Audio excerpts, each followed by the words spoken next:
Iniciar a gravação. Mas não apareceu. Agora apareceu. Agora apareceu. Então, Consuelo, por favor. Então, vamos lá, gente. Vamos fechar nossos olhos. Vamos pensar em Senhor Jesus, estando conosco, nos orientando. E agradecer a Ele por mais um dia de reunião, de aprendizado. E que consigamos colocar uma vírgulazinha a cada dia em prática. E se não conseguir a vírgulazinha, pelo menos perceber que ali naquela vírgulazinha que a gente esqueceu de colocar, poderíamos ter colocado. Obrigado, Senhor Jesus. Abençoe a todos que estão no grupo e puderam vir, aqueles que vão assistir mais tarde. Nos ajuda, nos intui em fazer perguntas que outras pessoas podem ter dúvidas e que os encarnados e desencarnados que aqui estiverem conosco consigam aprender e colocar em prática alguma vírgula desse assunto. Pedimos por aqueles que estão na rua sentindo frio, fome, pedimos pelos doentes e pedimos pelos órfãos. Obrigado, Senhor Jesus, por tudo que tem nos dado. Obrigado, Senhor Jesus, por toda essa luz de saúde que temos recebido do Senhor.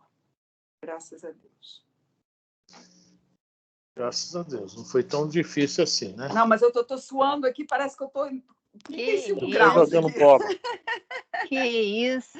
Gente, eu fico tão nervosa. Eu faço oração toda hora. Eu já falei com. Eu falei uma vez com a Frane. Nossa Senhora deve tá cansada de mim. Olha assim, aqui, você tem que ficar nervosa por causa de outras coisas. Disso não.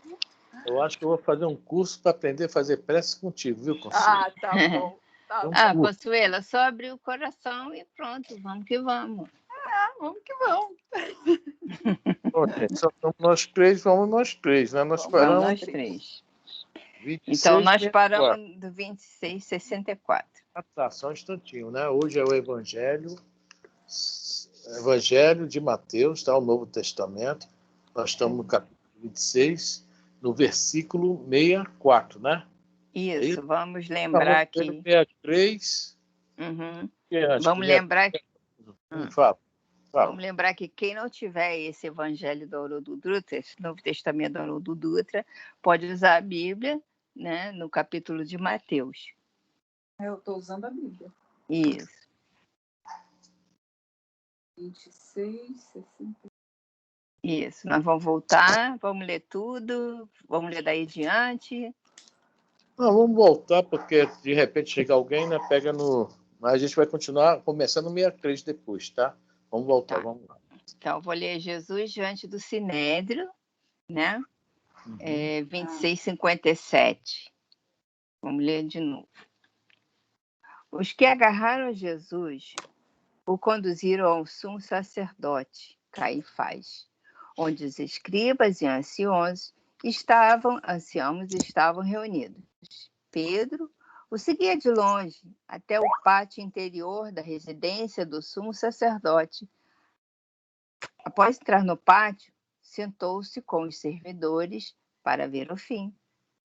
Os sumos sacerdotes e o sinédrio inteiro procuravam um falso testemunho contra Jesus, a fim de o condenar à morte, e não encontraram, embora tivessem se aproximado muitas testemunhas falsas. Por fim, porém, aproximaram-se 2 testemunhas e disseram: esse homem disse: posso destruir o santuário de Deus e edificá-lo em 3 dias. E levantando-se o sumo sacerdote, Jesus, porém, levantando-se o sumo sacerdote, disse: nada respondes ao que estes testemunham contra ti? Jesus, porém, silenciava. Disse-lhe o sumo sacerdote: exijo jurares pelo Deus que vive, para que nos digas se tu és o Cristo, o Filho de Deus. Dona Lourdes, boa noite, tá? Mateus, capítulo 26, versículo 63. Mas vamos ler até o 68. Vamos lá, Elisa. Disse-lhe Jesus: Tu dissestes.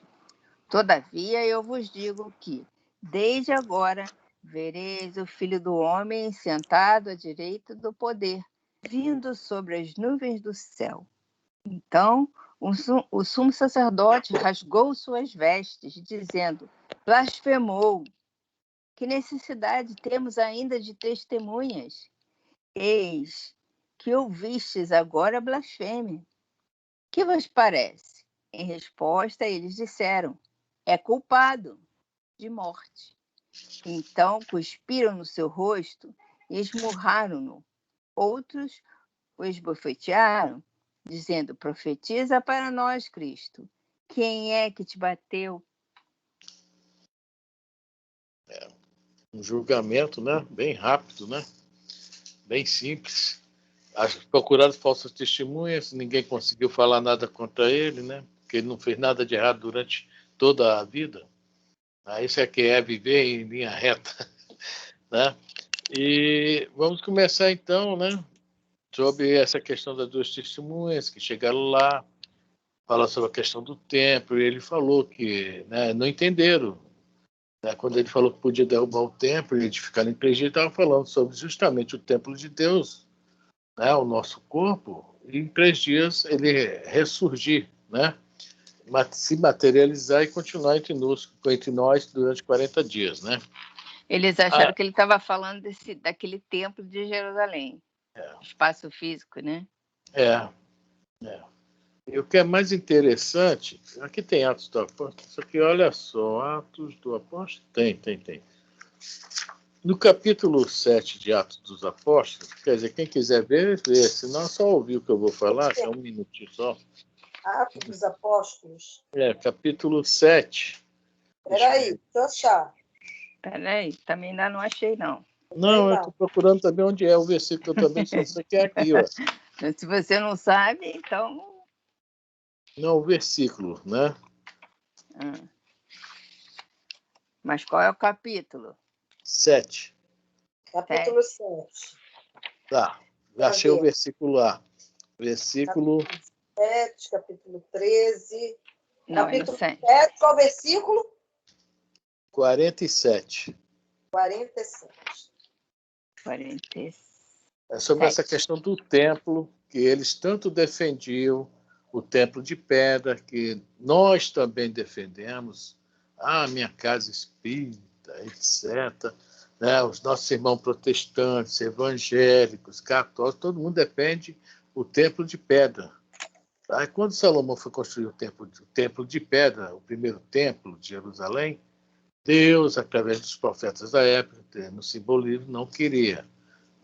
Isso que Estevão aqui está comentando com os judeus justamente sobre o templo de Jerusalém. Estevão está dentro do templo, sendo julgado também, tá? Naquele lance que ele vai ser apedrejado depois. E veja bem o que ele vai falar. Isso é Estevão falando para os judeus, o 47 até o 49. Salomão, porém, edificou uma casa, mas o Altíssimo não habita no que foi feito por mãos humanas. Como diz o profeta: o céu é meu trono e a terra estrado dos meus pés. Que tipo de casa me edificareis, diz o Senhor, ou qual o lugar do meu repouso? Continuar os 50 também, Elisa. Porventura, a minha mão não fez todas as coisas? Pois olha só, o que é que nós vamos entender aí? Isso está em Isaías 61, tá? Agora, se não me engano, versículo 1 ou 2. Ele está falando aqui, Isaías fala sobre essa questão aí também do templo, tá? Ele fala que Deus não mora numa 4 paredes erguidas pelo homem. Tá? Nós temos essa mania. A minha casa, meu Deus, né? Minha igreja é melhor que a tua. Então, quando Jesus se referiu, né, ao templo, poucos compreenderam. Ele falava do caso dele, do caso que ele realmente ia, né, ser crucificado, né, e 3 dias depois ele ressurgiria. Ou seja, edificarei meu corpo. Se materializou e ficou entre nós 40 dias. Tá? E sobre a questão do templo, da igreja, do centro espírita em si, está aí. O que está lá no Antigo Testamento. Isaías 66, eu acho que é o versículo 1 ou 2, tá? Mas é logo no início. Tá? Então, não entenderam isso. E mesmo não entendendo, se eles realmente, né, se eles eram doutores da lei, realmente estudavam as leis, né? Pleno conhecimento disso. Isaías, aliás, é o profeta que mais fala do Messias, do Cristo. Isaías o tempo todo fala sobre a vinda, o sacrifício, tá? Tudo isso do Cristo. Tá? Então, os testemunhas não compreenderam, os sacerdotes, até hoje, infelizmente, se utilizam dessas coisas, né? Aproveita esse pinguinho aí que não está no I, está no lado do I. E boa noite, Jorge. E continuam, né, enganando. Ele poderia ter outro artifício para julgar Jesus, mas usaram esse artifício que as falsas testemunhas deram, sabendo que, de uma certa forma, o templo não era tão sagrado como eles imaginavam. Tá? Como nós imaginamos. O templo sagrado, realmente, é o nosso corpo onde habita o Espírito. Esse é sagrado. Aqui, esse está em evolução, está em crescimento. A pedra não. A pedra vai passar por muitos estágios até chegar ao raciocínio. Tá? Tem lá também, irmãozinhos nossos lá, que vão chegar até nós e depois seguir. Mas, tá? Então, vamos lá. Isso aí é no... Não, está lá para trás, né? O sacerdote foi, né?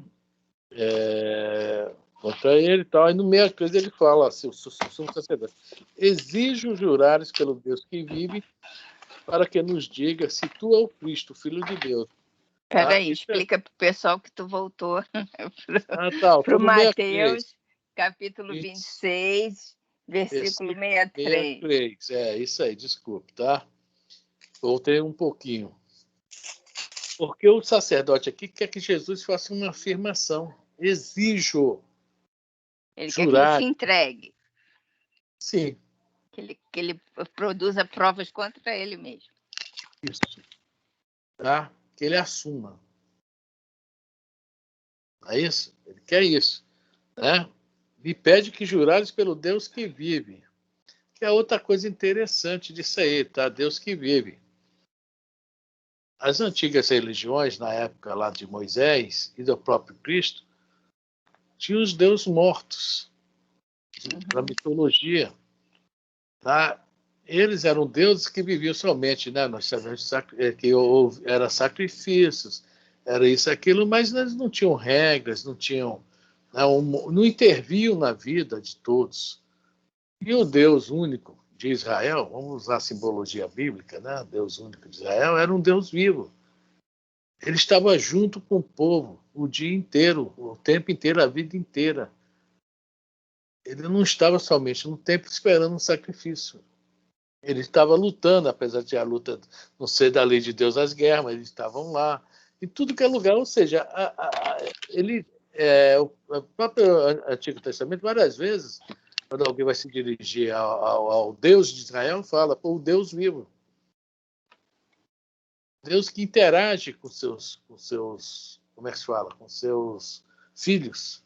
Já é um adiantamento em relação aos deuses mitológicos que antes existiam antigamente. Já é um avanço. Tá? Então, jures perante esse Deus que vive, que está aí contigo, que reside aí em você. É muito interessante isso que a gente lê, né, e não presta muita atenção nisso, né? Ô, Fred, deixa eu te perguntar uma coisa. Se os sacerdotes eles tinham tanto conhecimento das leis de Deus e das profecias, eles interagiam com isso, por que essa necessidade de sacrifícios?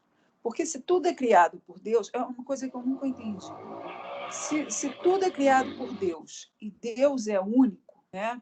todo mundo acha que o seu Deus é o mais poderoso, mas se ele criou tudo, seja de que religião for, por que essa necessidade de pegar um ser vivo e sacrificar para Deus que se foi ele que criou?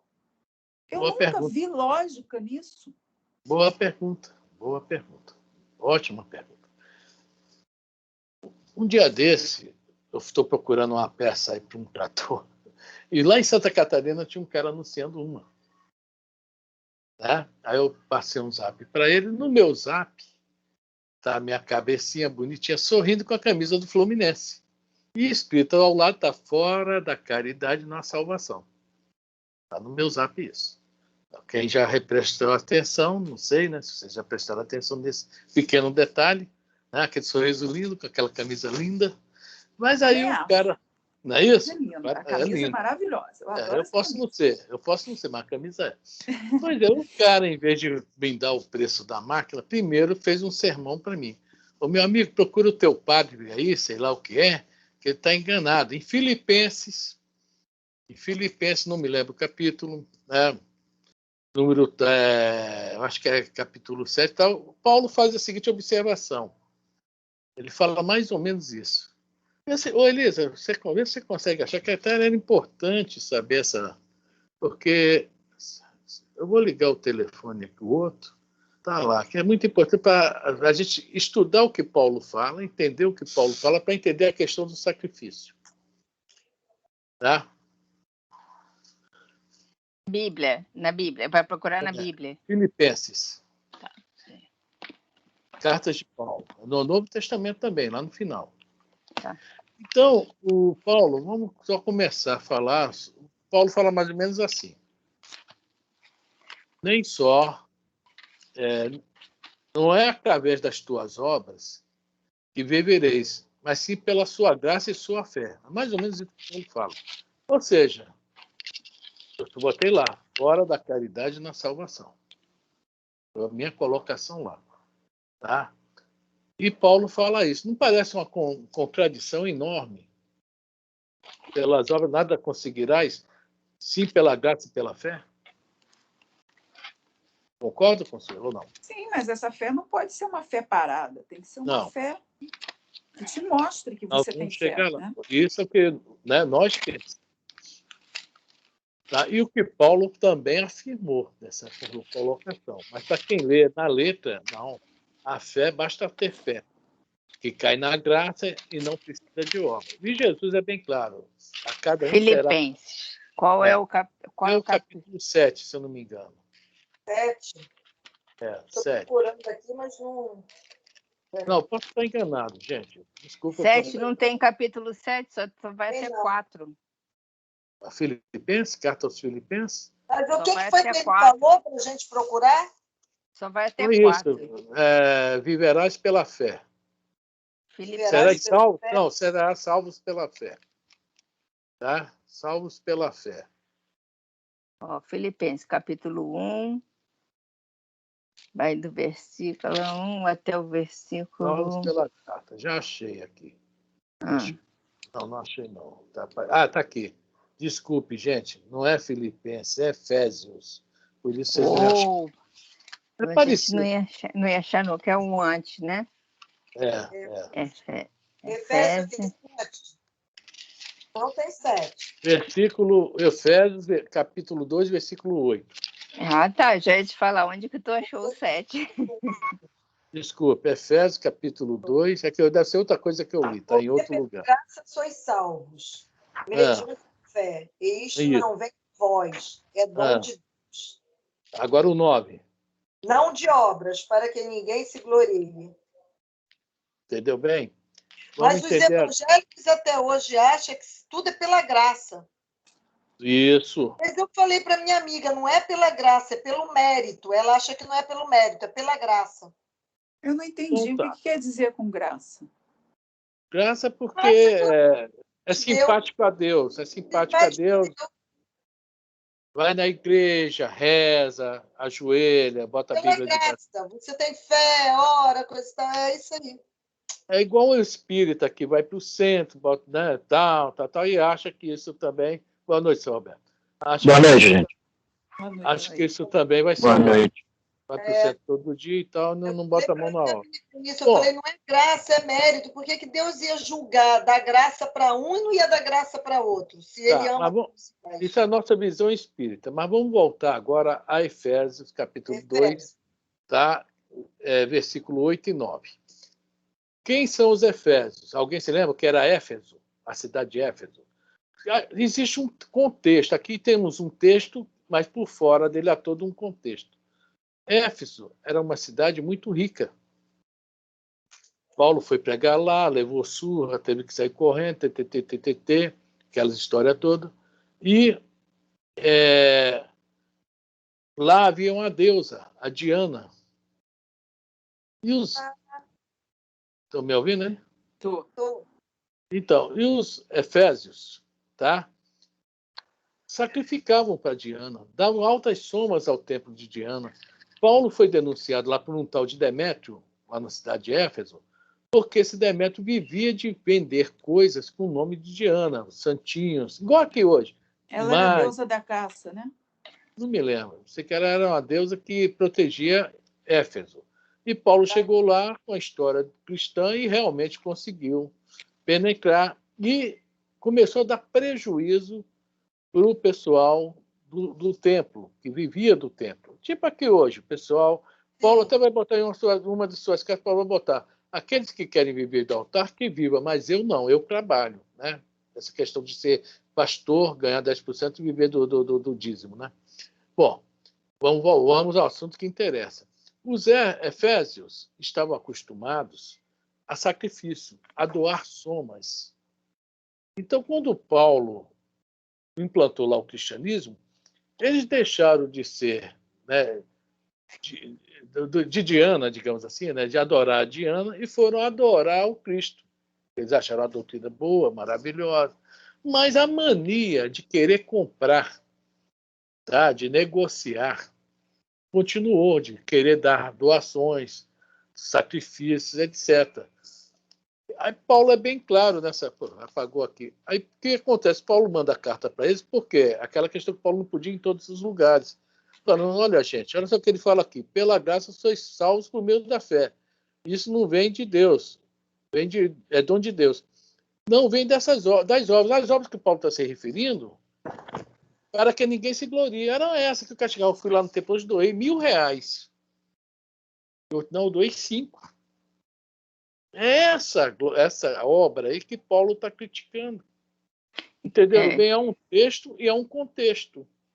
Então, esse é o tipo de obra, no Espiritismo, é aquele negócio que a gente faz para aparecer, infelizmente, que isso acontece em todos os lugares. Jesus fala disso do óbolo da viúva também, né? Porque o que vale é o que você dá, aquele pouco que você tem, né? Exatamente. Então, bom, voltando à tua pergunta agora, por que sacrifício? Desde tempos imemoriais, nos foi passado nos diversos povos que nós vivemos, nos diversos lugares que nós vivemos, nos foi passado que nós devemos negociar com a divindade, uma troca. E isso existe até hoje. Até hoje, quando você está falando de sacrifício, quando a pessoa vai ali e compra uma perna de cera para doar para Nossa Senhora, é uma negociação.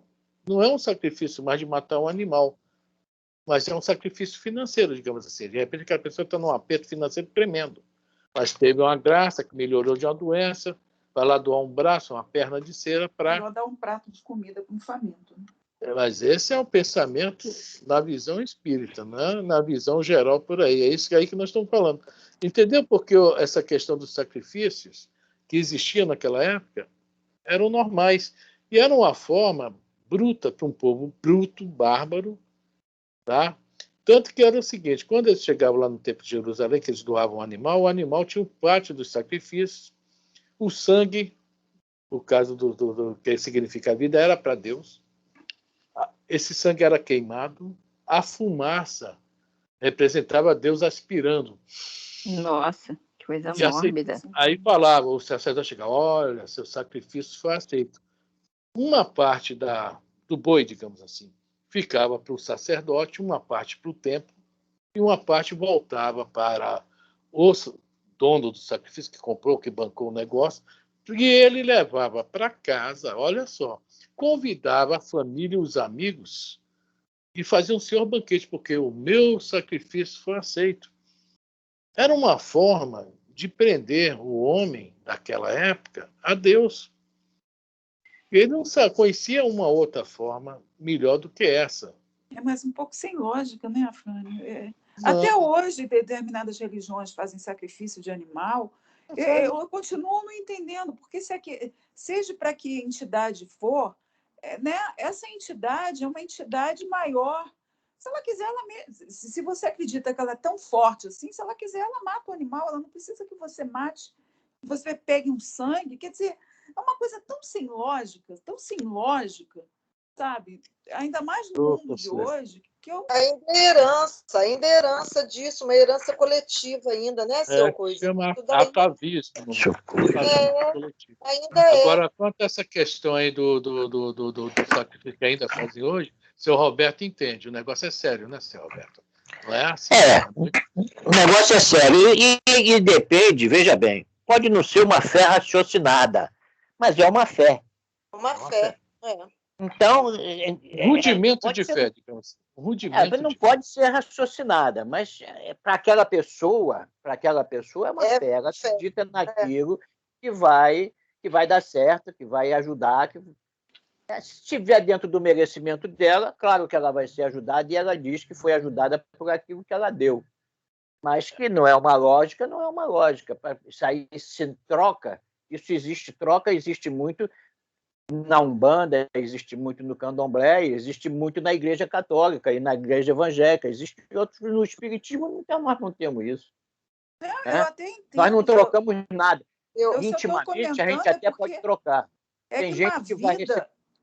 Tem gente que vai ao centro receber passe para ganhar na loteria. Tem gente que vai no centro para recolher para ganhar uma namorada. Isso aí depende da cabeça. Vou no centro ganhar namorada. O que eu fico impressionada, gente, é porque, gente, é uma vida que você está sacrificando, sabe? Eu acho uma crueldade. Muita gente hoje em dia que não tem essa sensibilidade com o animal, não. Eu vou pedir aos espíritos para ir fazer uma regressão de memória na Consuelo.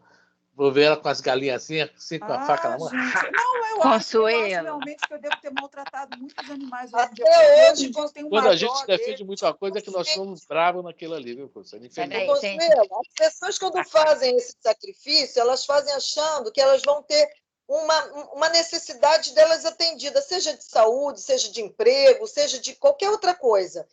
E, independente disso, tem pessoas que não têm sensibilidade com a dor animal. Quanto mais quando vai receber um benefício, que acha que vai receber um benefício em troca de uma doença que vai ser curada, em troca de uma cirurgia que vai ser bem sucedida. Ele não vai pensar na vida do animal, né? Ele está pensando nele. Eu posso dar uma parte? Claro. O ser humano, né, o espírito encarnado, hoje em dia, já não tem sensibilidade com a dor do irmão, do próximo, né? Então, a do animal, o animal, para ele, é um ser que eu acho que, para algumas pessoas, né, o animal é um ser à parte. Ele não merece a consideração. E outra coisa, se você parar para pensar, nós aqui na América, né? E da Europa também, mas vamos falar da América, que é um assunto que eu domino um pouquinho melhor. Nós fazemos sacrifícios para agradar os deuses, para aplacar sua fúria de tempestades e ventanias e furacões e tudo mais, e pedir fartura. Fazemos sacrifício de humanos. Tem gente entendeu? Que fazíamos sacrifício de humano, jogávamos um humano lá de cima da pirâmide, ele ia rolando até chegar no chão, e o povo ficava lá embaixo, enlouquecido, enfurecido, assim, na maior transe, aplaudindo. E isso não tem muito tempo, não, gente. Tem menos tempo do que a gente imagina. Então, a gente não deixou ainda de ter essa cultura de que a gente, indenizando Deus, ele daria algo para a gente. Como naquela época eram muitos deuses, eles indenizavam vários deuses. Mas essa coisa de indenizar para receber é muito gritante. Em certa data aí, uma pessoa chegou para mim e falou assim, pois é, a minha mãe tinha feito uma promessa, minha mãe faleceu e tinha feito uma promessa de levar uma perna de cera lá na Igreja da Penha. Não podia ser fácil, tinha que ser difícil. E eu espírita pessoa, mas a pessoa é aquela espírita que é espírita meio católica, meio modista, ela é tudo junto. Eu não sei o que eu faço. Você acha que eu devo comprar perna de cera e levar? Eu falei assim, olha, na minha opinião, o dinheiro que você vai gastar comprando uma perna de cera, compra uma cesta básica. Compra alimentos e doa para alguém que está precisando. Eu acho que a Nossa Senhora da Penha vai ficar mais feliz que você está alimentando uma pessoa do que você está levando uma perna de cera para ela, porque ela não vai fazer nada com a perna de cera. Entendeu? Então, nós temos a cultura da barganha, né? E essa cultura não é nova, é uma cultura antiga. É uma cultura que vem dos nossos antepassados bem passados. Pronto, acabei. Eu ia terminar. Alguém mais quer falar alguma coisa que eu ia terminar de falar sobre a questão do sacrifício na casa espírita? Eu gosto de falar da casa espírita. Me interessa, né? Bom da casa espírita. Hoje é quinta-feira. Quinta-feira eu não posso vestir qualquer roupa, tem que ir de branco, não posso comer carne. Quer dizer, come a carne a semana inteira. A quinta-feira não pode, que eu vou sentar na mesa. Não é isso? E assim começa. Não está comendo carne a semana inteira, porque quinta-feira só que não pode. Não é isso? Agora, só uma historinha rápida para voltar ao assunto. Tem muito espírita que pensa assim mesmo. Ainda. Tem muito espírita que pensa assim aí mesmo. Não comer carne, feijoada, nada disso se for no dia que vai, por exemplo, fazer um trabalho de desobsessão, qualquer coisa assim. Tem isso ainda. E eu pergunto, não é um sacrifício? Porque se não fosse sacrifício, não comeria direto. É uma barganha, também. Tá, mas vamos lá. Existe um centro espírita lá na rua Mapendi, em Jacarepaguá, e na época o dirigente se chamava Bira Frontin. O Bira era um senhor médio, recebia vários espíritos e tal, e tem uma palestra do Bira, que ele é psicólogo, é um negócio fora de série. E lá nos Estados Unidos, teve uma época aí, eu não sei agora, mas estava abrindo muita casa espírita. E o Bira, em determinada época, né, foi convidado a abrir 3 casas espíritas. Ele ficou lá mais de um mês nos Estados Unidos. Que ele abria, mostrava, ensinava, estruturava, entendeu? Ele dava uma aula lá.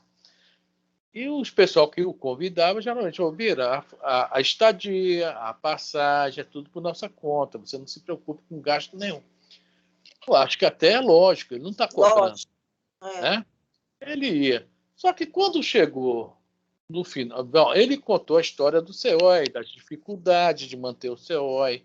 Eles tiveram que comprar uma casa no lado, a casa até linda, mas porque precisavam se expandir devido ao número de evangelizandos. O CEOI teve uma época que tinha mais de 200 crianças e jovens na evangelização. Eu não conheço outro centro espírita que tivesse tanta criança e jovem igual o CEOI. Mais de 200. Hoje eu não sei, pode ser que só tenha 10 hoje. Havia necessidade de expandir, as necessidades financeiras do Brasil. Bom, no dia que ele vinha embora, um dia antes, chego lá com um pacote, eu não sei quanto foi que ele não quis falar, mas disse que era muitos dólares. Muitos dólares. Ele falou, gente, o que é isso? Ele, não, o senhor tem que aceitar para ajudar os custos do CEO, inclusive pagar as prestações dessa casa que o senhor comprou. Ele, não, está tudo certinho, tudo tranquilo. Ele, não. O senhor assiste, senão nós vamos nos sentir até mal. Aí uma brasileira falou, Bira, olha o seguinte, aceita, na boa. Porque aqui nos Estados Unidos, como eles estão acostumados com doar muito dinheiro nas igrejas, os centros espíritas daqui estão tudo abastecidos mesmo. Eles se tornaram espírita, mas desse hábito eles estão com dificuldade de largar. É uma forma de sacrifício também que continua hoje, doar dinheiro. Conseguiu entrar no avião com esse dinheiro todo? Hein? Não Conseguiu sei. entrar. Teve que declarar. Eu não sei. Eu sei que ele pagou a casa com esse dinheiro. Deve ter declarado porque foi doação. Não, ele tem que entrar, que foi doação, e tem que declarar Para passar na Polícia Federal, vai ter que pagar um deu impostinho. Para ele bastante, deu para ele comprar muita cesta básica, fazer muita coisa com isso, né? Não, ele pagou a prestação da casa que ele tinha comprado ao lado, que era para fazer as salas de evangelização. Era uma casa enorme. Se lembra, né, Elisa, da casa? Um casarão enorme, né? Tinha umas 8, entre quartos e salas, tinha uns 8 compartimentos para a sala de evangelização. Então, é isso aí. A questão do sacrifício, de uma forma de hoje, até hoje continua. Né?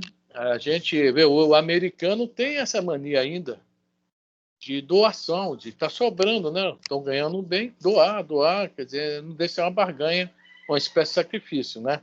Nós, espíritos, vemos da seguinte forma: vamos fazer doação de cesta básica, vamos lá no Vicente Moretti fazer ver as fraldas descartáveis, remédios, etc. Mas nem todo mundo pensa ainda assim. Mas estamos vendo que hoje ainda, os próprios espíritas ainda têm essa dificuldade. De uma forma ou de outra, nós temos essa dificuldade ainda. Tá? Ainda temos nossos, entre aspas, sacrifícios, a nossa maneira. Nós ainda temos, sim. Quando a gente pensa assim, vou trabalhar mais na obra porque eu sou endividado. Você está fazendo uma... Não deixa de fazer uma... Isso aí. Eu, então, tenho que trabalhar muito ainda. Alguém mais quer falar alguma coisa aí? Ô, Consuelo, tá legal o entendimento ou não? Tá, não, tá. É porque eu acho a necessidade do sangue escorrendo até hoje não entra, quer dizer, não consigo entender por que essa necessidade do sangue, sabe? Veja bem, Consuelo, existe vários níveis de gente reencarnada aqui no nosso planeta. Vários. Kardec fala isso várias vezes nas obras básicas, inclusive eu chamo Kardec de preconceituoso, de racista, um monte de coisa por causa disso. Ele usa as palavras aborígenes, selvagens, etc. Ele usa várias palavras. E o pessoal que é contra o espiritismo cai demais. Só você abre a internet. Tem um monte de gente malhando. Mas não é, são os níveis evolutivos. São os níveis evolutivos, claro. Não tem como a gente fugir disso.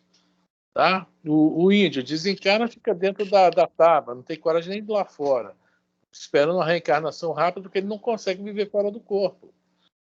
Ele não tem essa noção que ele é espírito quando está desencarnado. E tem que reencarnar rápido, senão tem problemas até em manter a forma. Está lá no livro Evolução em Dois Mundos. Quer dizer, olha o nível do índio. É bem diferente do nosso. Nós já danificamos... Mesmo os índios de hoje em dia, Frânio? Não, de hoje em dia eu não sei. Bom, mas apesar de ser também, porque Kardec escreveu isso há pouco tempo, escreveu, né, há 160, 170 anos, né? Existem tribos, Consuelo, lá no Pará, no Amazonas, que nunca viram gente. Há pouco tempo mesmo um helicóptero filmou uma tribo lá. Isso eu vi. Não, e deve ter outras ainda, que ainda não foram descobertas. Como será o nível evolutivo deles? Né? Então nós temos que ver com o nosso planeta, fora o pessoal da crueldade, da maldade. Nós estamos falando de assim, espíritos ainda infantis, que nós estamos falando. E temos pessoal também dos espíritos maldosos. Tem um livro do Dr. Bezerra, que eu nunca me lembro o nome, que é o do Centro Espírita, de Umbanda.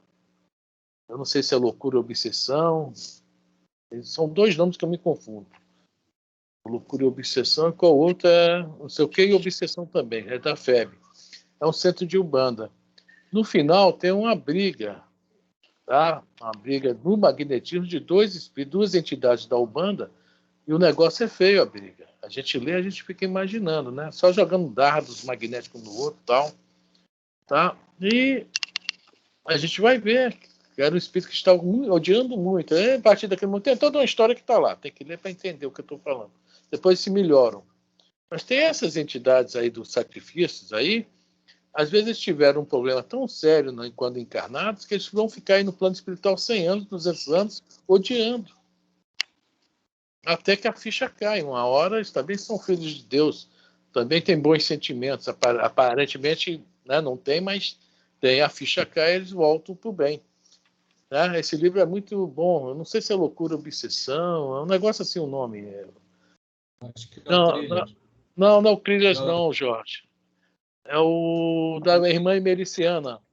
Esse caso que você está citando aí é o que ocorreu foi com a Cipriana, que o filho dela, o problema que ocorreu lá na Holanda, essas coisas todas, reencarnado aqui no Brasil. Isso, Emericiana, esse mesmo. Eu estou tentando me lembrar o nome desse livro, você se lembra? Para mim, se não é o Trilha, é o... Não. Eu não estou lembrando.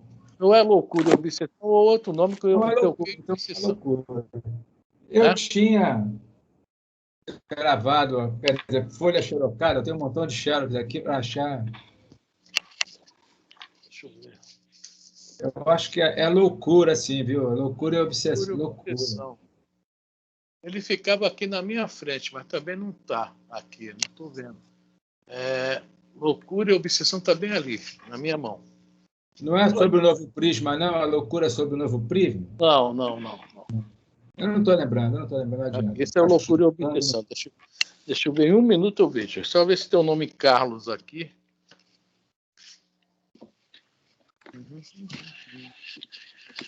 Isso. Loucura e obsessão, tá? Loucura e obsessão. Essa é a capa antiga. Esse livro aqui, que é o da irmã Emericiana, tá? Eu li da Mas Loucura e Obsessão não é do Divaldo? É do Divaldo. É do Divaldo pelo Manuel Filomeno. Isso, tá. Manuel Filomeno. Aqui, Loucura e Obsessão. Então, não, que tem outro livro, que o nome é parecido, não sei o que, e Obsessão também. Eu fico meio perdido. Mas tudo bem. Vamos voltar ao nosso evangelho? Alguém mais quer comentar alguma coisa? Não quero não. Nós nem saímos do lugar ainda, viu? Nós voltamos para onde agora? Para Mateus? Vamos no 63, né? Vamos para o Mateus. Mateus, capítulo 26, versículo 63. Que o sacerdote exige Jesus, pelo Deus vivo, que Jesus afirme que ele é o Messias. Tá? Aí no 64, Jesus fala, tu disseste, ou seja, afirmou, eu concordo, eu sou. Jesus, em momento nenhum, fugiu das suas responsabilidades. Ele sabia que esse que tu disseste aí era o suficiente já para ele, tá, ser, como é que fala, condenado à morte. Porque para eles é uma blasfêmia isso. Eles tanto profetizaram sobre a vida do Messias e quando o Messias veio, eles não acreditaram. E até hoje não acreditam. Os judeus até hoje, numa grande maioria, que tem uma minoria que acreditou na época, e hoje se chamam judeus messiânicos, acreditam em Jesus. Mas é uma minoria. Tá? E Jesus fala, não, eu sou realmente. Tá? Tu afirmaste, tu disseste, eu sou. Né? Mas ele fala uma coisa aqui, ó, todavia eu vos digo, ou seja, vós, já está se referindo o quê? A vós. E tinha vários judeus lá naquela sala. Vários e outros que não eram judeus. Existiam escravos, servos, tudo ali naquele ambiente.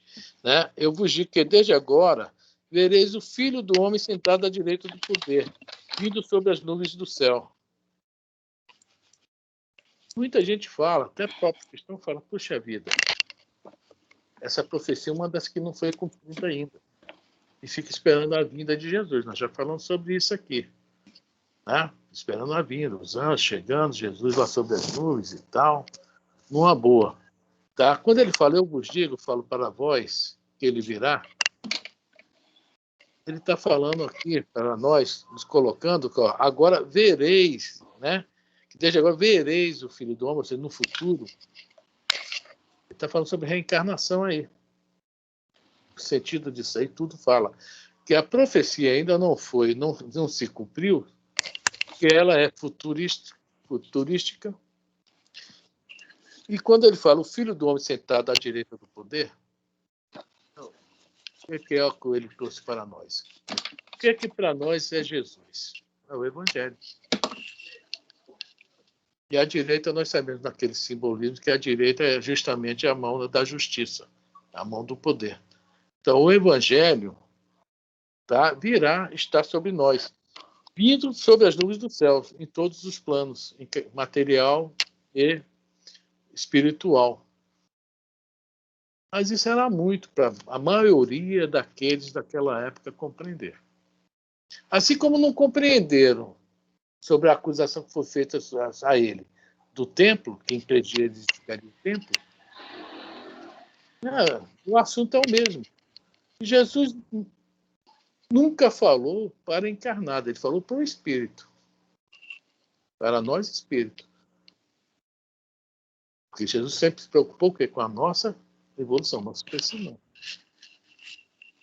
Então, aqui ele fala, vocês vão reencarnar. Vocês mesmos vão, né, assumir o meu evangelho, tanto encarnado como desencarnado, nos 2 planos, e vão compreender que realmente eu sou o Messias. Tu disseste, tá? Agora vem fatos assim corriqueiros. Alguém quer falar alguma coisa sobre isso? Só espero que ninguém faça o que o sumo sacerdote vai fazer aqui agora, né? Ninguém quer rasgar as vestes aí, não? Não. O senhor Roberto já fez ali o sinal do... Né? Você não está nem me vendo? Você não está nem me vendo? Como é que eu fiz sinal, rapaz? O seu Roberto, pelo menos, ele não disse que o senhor se rasgou todo. Ele tem visão dupla. Não, mas dupla, né? Sim. Mas eu evitei que ele dissesse. Por isso eu cortei logo. Eu evitei que ele dissesse. Olha só, que necessidade ainda temos de testemunhos? Ou seja, que Jesus fala, ao confirmar que ele era o Cristo, que era o Messias, ele não precisava mais também daquela história lá de trás do templo, que ele vai destruir, construirá em 3 dias, etc. Aí já era o suficiente para ele ser considerado culpado, né? Aí vem a zombaria, né? Que vos parece? É culpado de morte. Quer dizer, vem um julgamento, cuspiram no seu rosto, esmurraram, outros bofetearam, né? De uma certa forma, isso aqui toca um pouco em nós. Né? Cuspiram no seu rosto, esmurraram, outros os bofetearam. Algumas atitudes que a gente toma na nossa vida, alguns momentos nossos, a gente conhecendo o Messias, que é o seu evangelho. O que é que se lembra essa palavra aí? Quando nós estamos cuspindo no rosto, esmurrando, esbofeteando. Quando nós, realmente, sabendo disso tudo, tendo plena consciência, saímos do nosso equilíbrio, agredimos as outras pessoas. Nós estamos agredindo Cristo. Ou não? Sim. Por que sim saiu tão fraca, Elisa? Você quer que saia mais forte? Sim, é isso mesmo. Consuelo, o que é que tu acha? Como é que são as tradições? Né? Congelou de novo. Essa aí me atingiu muito forte. São as tradições. Eu não bato em ninguém, não, gente, mas eu ainda grito. Como ainda trazemos essas coisas todas gravadas em nós, e agora falando sobre a verdade, Cristo disse, eu sou, ele nem precisava falar mais nada, falava mais nada porque ele disse a verdade, e ele não precisava provar mais nada, mas hoje nós ainda precisamos. Tem muita gente que se fala alguma coisa e vai logo dizendo, eu juro que é verdade, juro por Deus. É palavra de honra. Então, isso aí não bastaria a palavra do ser humano, bastaria a palavra do homem para que as pessoas acreditassem. Mas isso aí ainda é um resquício do que aconteceu com Jesus. Ninguém acreditou nele. E nós continuamos aí não sendo acreditados. Né? Nós continuamos ainda sendo desacreditados. Então, nós precisamos entender o seguinte, que essas coisas não podem acontecer conosco, espíritas, e que nós temos em volta de nós uma gama enorme de afros, protestantes, católicos, e nós estamos vendo isso tudo e não precisamos nos sentir influenciados, mas outros se sentem influenciados. Nós temos o conhecimento, está aqui na nossa frente. O testemunho está aqui na nossa frente, deixado por Jesus. E é isso que interessa para nós. Nós é que não podemos, nós é que não temos mais o direito, de forma nenhuma, de hoje ter esses preconceitos, conforme nós temos aí de monte à nossa volta. Muito maior. Os preconceituosos são muito maiores do que os espíritas. É isso aí que tem que servir de base para nós. É o que está escrito. É a verdade, não é a palavra. É a verdade, está aqui escrito. Seu Nós é que não Roberto, temos mais esse direito. Essa é que é a grande verdade. Nós não temos mais o direito de ser preconceituosos. Diga aí. Seu Roberto, alguma vez já perguntaram para o senhor se o senhor acredita mesmo em todas essas coisas do espiritismo, tipo a reencarnação e todas as coisas. Vocês acreditam mesmo nessas coisas que vocês falam? Eu já ouvi muita gente dizer para mim que espírito é igual a rabo de pinguim, gelado, não tem sentimento. Eu ouvi muito isso. Eu já ouvi rabo de pinguim para ver, ó. Eu já ouvi muito isso, gente. Nós não temos sentimentos. E nós não temos sentimentos, nós somos gelados, nós não temos sentimentos. Nossa, nós acreditamos. Eu mandei hoje, alguém colocou hoje uma palestra do Rico Dutra, do Haroldo Dutra, ele dizendo que... Pois é, maravilhosa, gente. Aquilo ali é um ensinamento tremendo para nós. Se nós nos basearmos naquilo e em outras coisas que nós temos visto no Espiritismo, temos aprendido, nós não temos o direito, pelo menos nesta encarnação, de acreditar em qualquer outra coisa. Porque o que está aqui é a grande verdade, e não esses resquícios que ainda existem por aí. Esta é a grande verdade.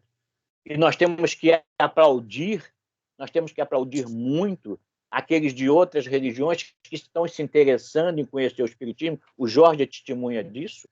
O Jorge é uma grande testemunha no nosso grupo disso aí. As aulas que ele dá, as palestras que ele faz no terreiro de Umbanda. Isso aí é maravilhoso, gente. Estão criando consciência, é isso aí. Eu passei por todos os preceitos de culto africano.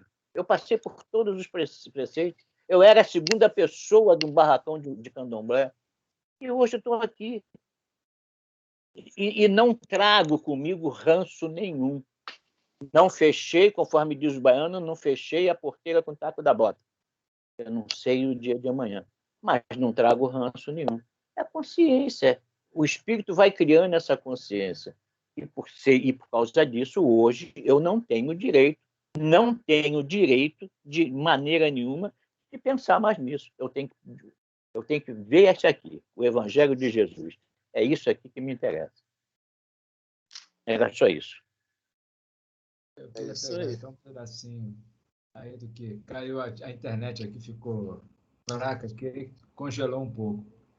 Foi dito antes até da Elisa falar, um pouco mais atrás. Eu estava lembrando aqui do Júlio Oliver, no capítulo 12, que fala sobre a vingança, né, que vem de encontro a esses questionamentos todos aí que está se levantando. Esse é o 9, o item 9. E o 10, que fala sobre o ódio, né? No capítulo 12. Exatamente. E o pessoal aí fala tanto. E hoje a ciência vem até deixar uma janela bem aberta, que tanto a vingança quanto o ódio são um dos mais...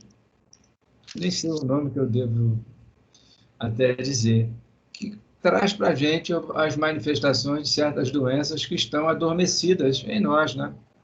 Tipo de alguns desequilíbrios, principalmente a esquizofrenia, algumas pessoas que vai passar a sintonizar, se fosse falado aí, como a Fran acabou de comentar, o Kardec cita na questão 103, 100 em diante, mas 103 ele coloca mais claro, né, o espírito de terceira ordem, e faz as classificações ali, né?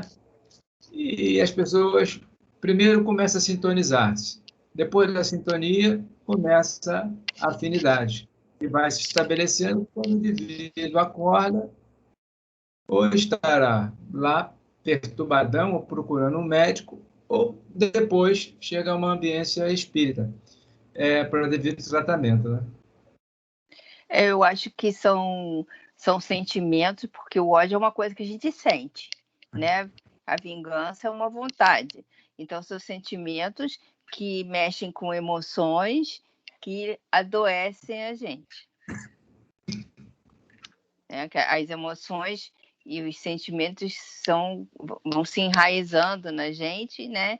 E se direcionando para vários órgãos. Até o André Luiz, no Mecanismo da Mediunidade, ele falando sobre mediunidade e animismo, ele cita porque nós vivemos outras vidas, e o que está no subconsciente, de repente, do nada, ela pode migrar e chegar no consciente. Com certeza. Esses equívocos mal trabalhados de vida anterior chega agora. Por isso que o pessoal pede a evangelização já, mas para adormecer isso. Porque há espíritos, às vezes, de uma natureza bastante, vamos dizer assim, afinizada à criatura, desequilibradíssimos, envolve a criatura e quando ela acorda, ela está totalmente já carnuda.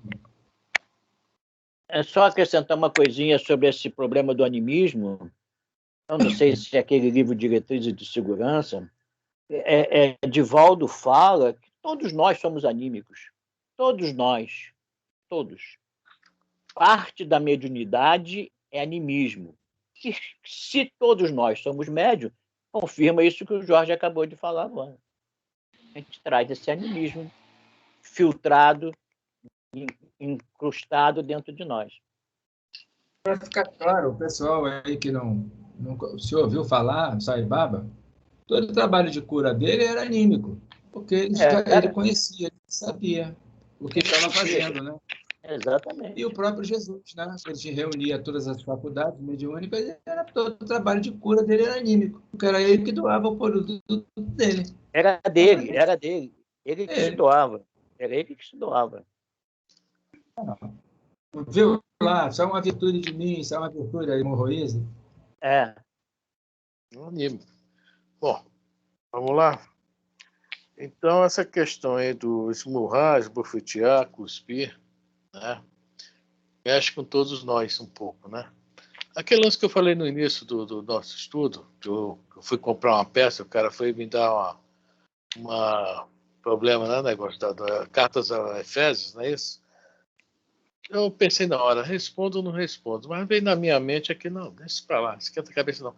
Eu acho que se ele está satisfeito com aquilo ali que ele leu e achou que é aquilo, eu não tenho o direito de invadir esse sentimento momentâneo dele, tá? Criar até uma guerra do nada. Então, eu também acho que isso aí seria, de minha parte, um sentimento, foi isso que eu pensei, anticristão. Concordo plenamente com você, Afrânio, mas eu concordo plenamente com você nesse seu pensamento, nessa expressão de sentimento que você está colocando. Concordo plenamente. Não nos cabe o direito de tirar essas coisas de ninguém. Quando a pessoa vir até nós e perguntar, isso é uma coisa. E aí ela está querendo abrir a sua mente para ter a resposta, né? Para tirar uma dúvida que surgiu. Mas enquanto ela estiver satisfeita com aquilo, isso vale, conselho, até para a questão do sacrifício, entendeu? Vamos respeitar, porque nós estamos tendo uma atitude anticristã com a pessoa que está numa outra faixa de entendimento, no outro nível evolutivo, né? E se você fizesse isso, você estaria fazendo o mesmo que ele fez contigo. Exato. Exatamente. Não, mas eu, como não liguei na hora, só contei isso aqui porque eu achei que era de interesse para o estudo, né? Eu, no momento algum, né, pensei, vou responder? Não, deixa aí. A letra mata, o espírito vivifica, né? O texto... Afrânio, olha, sobre o negócio, até que o senhor Roberto falou que nós espíritas somos igual rabo de pinguim, já a segunda vez que eu escuto o Haroldo Dutra, uma vez foi o Zé Antônio que colocou Zé Roberto, que colocou uma palestra dele, ele falando que as pessoas às vezes chegam no centro espírita, né, tristes porque perderam alguém, elas estão desesperadas. Isso já aconteceu comigo. Você chega numa casa espírita, sabe, e você chega lá desesperada, que você quer um pouco de afago, você quer um pouco de amor cristão na hora. E eles, na hora, eles querem que você antes assista 350 aulas, 295 palestras, 482 apostilas para depois ele conversar com você. E Haroldo Dutra falou isso nessa que o Zé Roberto colocou. Não é assim que uma casa espírita tem que agir. Ela tem que... Vem cá, meu amigo, chega aqui, vamos conversar. Não é jogar na cara da pessoa. Não, você tem que estudar para você entender o que você está passando. Não, gente. Vamos ser cristãos. E eu acho que isso falta em muitas mesmo espíritas, que eles chegam para você, eles querem jogar para você um monte de conhecimento que você está chegando lá leigo e com dor, você só quer um abraço, você só quer uma palavra de afago, você só quer uma gentileza. E aquele ego espírita se arrebata e quer que você ouça todos os ensinamentos dele, pessoa, não de Cristo, antes de te ajudar. Eu acho que é aí que é o rabo de pinguim que o seu Roberto falou. Entendeu? Também. Que isso acontece... acontece muito em muitas casas espíritas e com muitos espíritos. Você acabou de perder uma filha. Você vai dizer para ela, não, você não perdeu, ela está viva. Ela chegou agora. Ela não conhece os ensinamentos. Ela só quer um afago. Ela só quer uma palavra. Ela só quer um abraço. Ela não está querendo os ensinamentos todos de Divaldo, de Chico, de Emmanuel. Não, ela quer carinho. E isso é cristão, dar carinho. A gente tem que saber a diferença. Eu acho que muitos espíritas não sabem dessa diferença. Poderia dar só um pitaco rapidinho? No livro Atendimento Fraterno, Divaldo e Projeto Manuel Filomeno. Ele diz o seguinte, que o problema está realmente, a Consuelo aí tem razão, ele diz lá que muitas pessoas, né, na casa espírita estão lá de boa vontade, mas falta ali esse conhecimento um pouco, não é essencialmente aprofundado, mas um pouco, para evitar esse transtorno. É claro que a gente precisa explicar às pessoas, quando elas chegam na casa espírita, ela falou aí, perdeu, né? A gente perde coisas. Ele lá explica isso. Foi a óbito, evoluiu. Explicar às pessoas modestamente, de uma maneira bem simples. E deixar claro que o telefone toca de lá para cá, porque as pessoas vão ávidas por querer receber uma orientação neste sentido. E a coisa não vai acontecer assim. E também desmistificando, para me fechar aqui a minha contribuição, que muitas pessoas dizem assim, não, está bem, já acordou, está trabalhando do outro lado, e às vezes é pelo contrário, deve estar mal para caramba. A gente não sabe o gênero de vida que a criatura levou. Não é isso? Exatamente, é uma afirmação complicada essa aí mesmo, viu, Léo? Eu nunca concordei com isso. Né? Realmente é difícil. Essa questão do atendimento fraterno, né? É muito importante. As casas tinham que ter pessoas que fizessem cursos para aprender. Existia a apostila, essa que o Jorge falou aí, do pessoal do projeto Manuel Filomeno. Né? É uma apostila pequenininha, fácil de ler, mas está muito bem, o conteúdo é muito grande.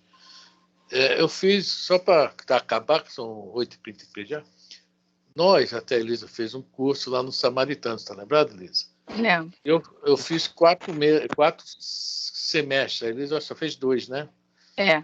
Em um dos semestres, o cara me botou para atender um alcoólatra. O cara não era alcoólatra, fingiu que era, que foi uma armadilha para mim. E eu caí, não esqueço nunca mais. O cara botou para atender o alcoólatra, eu tentando fazer a cabeça do alcoólatra para parar de beber, para procurar o alá, pererê, parará. Aí no final para aí, Fran, ele não é alcoólatra. Eu disse, o que é que houve? Não. Veja bem, a família dele trouxe ele aqui, quer dizer, a novela era essa. Ele não veio porque queria, ele não quer parar de beber. Ou seja, eu estava gastando meu tempo, meu conhecimento de espiritismo à toa. Se eu chegasse para ele, logo de cara, eu falasse, aí, meu irmão, você quer ou não quer parar de beber? Ah, não quero não. Acabou. Então, a pessoa não está afim realmente de saber teses, teorias, não. A pessoa quer o básico, o simples, o feijão com arroz. Aí, bonitinho. A pessoa foi uma gozação geral naquele dia comigo. Mas para mim foi ótimo. Um aprendizado enorme, né? Enorme mesmo. Bom, já deu a hora. Alguém quer falar mais alguma coisa?